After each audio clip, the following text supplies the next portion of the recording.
Hey there, it's a very broken Rich McLean. I just sent a message to IGIS and ASIO and the police and the tax department and ASIC and APRA and the Commonwealth Ombudsman. And it said, this is why I can't trust police. And there's a video there which you can see. And it goes into detail about how police are covering up Steve Iasonidis. Now, Steve Iasonidis is my former partner who worked for ASIO, and I've shared a video of him accepting my engagement ring. There is no doubt the relationship existed, and he worked for ASIO. Recently, he threatened to kill my dog, Crystal. There it is. That is a message I got from someone else whilst on the run from police, because they were threatening me with incarceration. They actually did incarcerate me, and the police and the hospital oversaw the destruction of the entire contents of my house. The hospital rejected me with only a bag of clothes into a homelessness shelter recently. It is not okay to threaten to kill a pet or harm someone. It is not okay that he enacts family violence and that the government protect him. ASIO absolutely know that he was my partner, and IGIS, who investigate ASIO, won't investigate his family violence or the dodgy things he's been up to. For example, Steve sold a house for $1.2 million while I was together with him. He hid the money in an offshore tax haven, and about the time we broke up, he made a new GST and a new financial bracket at the ABN lookup, and there it is. And I exposed it because he owes me a settlement for a 5-year relationship, and he exploited me. The world saw a happy relationship, but it was on tenterhooks the whole time. He's badmouthed me to politicians and in government and my family and friends, and my reputation's been ruined. He never paid that money. Now, from that message above that I just showed you, it looks like he had to pay $1 million for his wrongdoings in embezzlement. Why would a random person make up that story that he got caught for embezzlement? Did he get caught with embezzlement? If he did, that means it's a legitimate death threat to my dog and a legitimate death threat to me, and I know he would kill me if he could. That's why he wants my dog dead, to hurt me.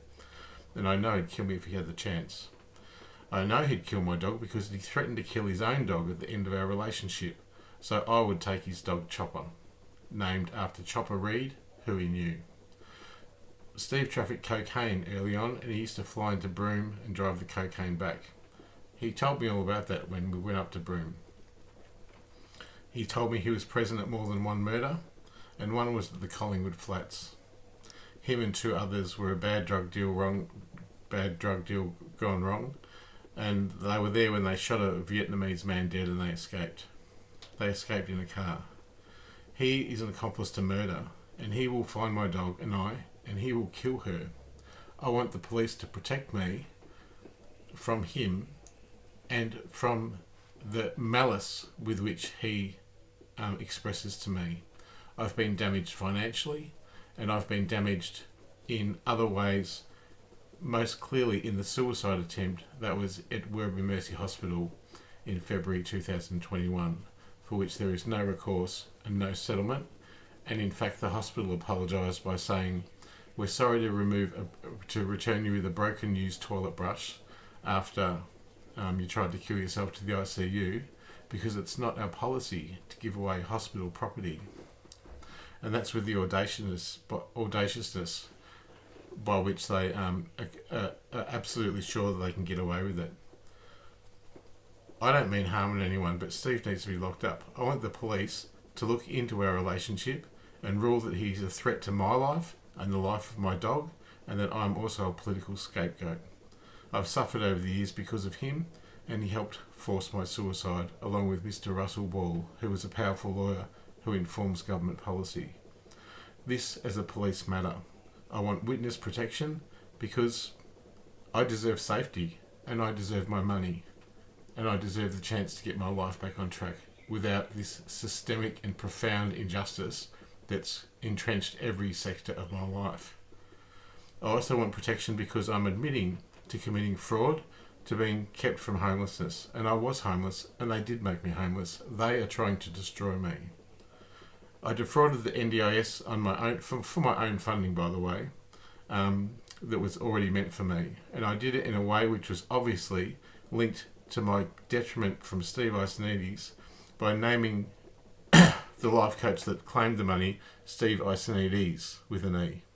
This is because the government is covering up Steve Iasonidis and is covering up all the injustice which has happened to me, including being banned at APRA and rejected my WorkSafe, and that Bill Shorten refuses to acknowledge me and my work cover claim, despite me having a government Department of Social Security login.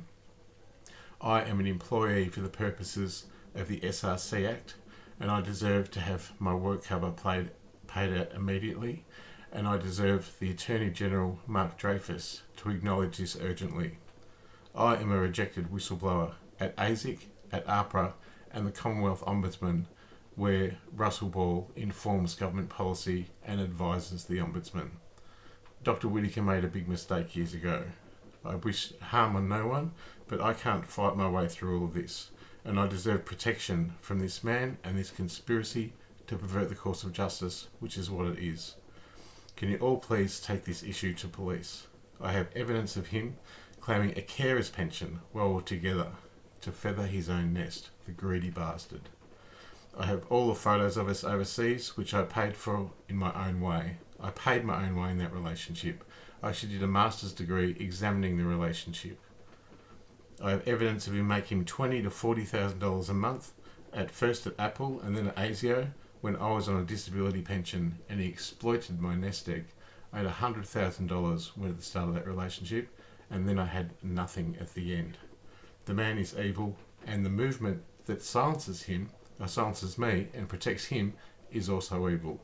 I would like the Attorney General Mark Dreyfus to intervene, and I would like Bill Shorten to acknowledge the fact that I am a registered government employee because I have a Department of Social Security login.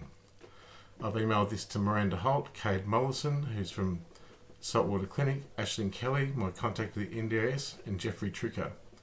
I want them all to make a report to police regarding this and my dog's imminent threat. The dog is the only thing I have left. You've taken it all. You've all silently sat by and allowed this to happen. I am not the bad guy. The bad guy is Steve Iasonidis, and it's everyone who is an apologist for murder. I am a good-natured person, and I want my reputation back.